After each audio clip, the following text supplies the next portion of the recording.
Hello and welcome to our viewers on ASI News broadcast, bringing you the latest top news for today.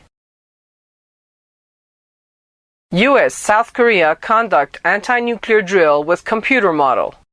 Over 8,000 troops from the United States and South Korea are taking part in the joint Old Chief Freedom Guardian UFG 2014 military exercise that will last until August 29. It is the first joint exercise to simulate a nuclear attack threat, adopting the strategy of tailored deterrence. China's Global Times reported on August 20th. UFG chiefly includes two kinds of drills. The first is the Olchi drill that will involve South Korean private institutions and police, in addition to the military for anti-terror and evacuation drills. The second will be mainly conducted by computers that assess South Korea's readiness to counter an invasion. The results of the computers' calculations will then be applied by the U.S. and South Korean militaries. Following tradition, the computer drill will likely take place at U.S. Army Garrison Yongsan, the base dubbed the heart of the U.S.-South Korea alliance. Yongsan Base has a comprehensive strategy simulation center that connects U.S. forces in South Korea with South Korea's Web Strategy Center that can connect with military bases in South Korea and the U.S.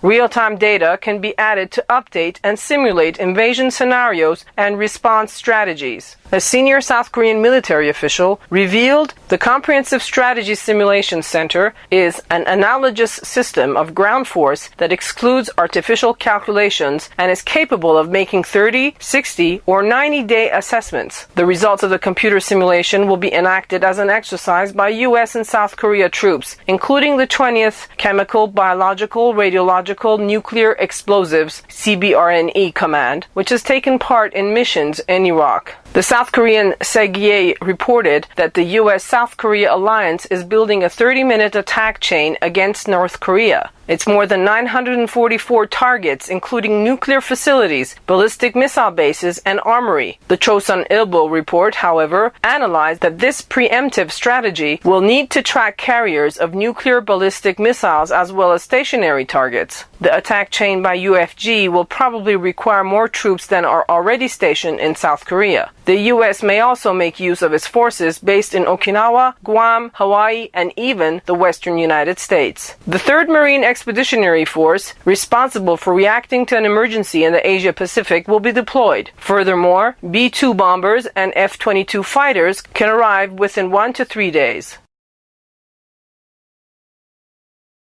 U.S. ready to take action in Syria if Americans threatened. The White House said it was ready to, quote, take action against any threat to America as it indicated serious consideration of U.S. military strikes against Islamic State militants in Syria. The Pentagon has warned of the dangers of IS and said operations against it in Syria may be needed. After weeks of airstrikes have slowed the advance of the Sunni militant group in Iraq and as the West reeled from the grisly killing of American journalist James Foley. The White House also said late Friday that airstrikes in Syria may be necessary, as Deputy National Security Advisor Ben Rhodes agreed that, quote, any strategy to deal with the ISIL organization has to deal with both sides of the border, Iraq and Syria. If we see plotting against Americans, we see a threat to the U.S. emanating from anywhere. We stand ready to take action against that threat, Rhodes added. We've made very clear time and again that if you come after Americans, we're going to come after you wherever you are. And that's what's going to guide our planning in the days to come. A U.S. military official also told the Wall Street Journal that strikes at so-called, quote, high-value targets, such as individual leaders, could be mounted within, quote, an hour, it could be a week. If it's based on training camps, we could do that pretty soon. IS declared itself a caliphate in late June and has since added a swath of northern Iraq to territory it already held in eastern Syria. U.S. President Barack Obama launched a campaign of air raids to help regional Kurdish and Iraqi forces fighting IS in the country's north. But if Washington were to launch military strikes in Syria, it would mean altering its current cautious approach to the civil war there. Syria's civil war, which has been raging for more than 3 years, has thrown the region into turmoil and has so far killed more than 170,000 people. Thanks for watching. Those were the latest news brought to you from the American Studies Institute from Tehran. You can also check our website at www.asipress.us.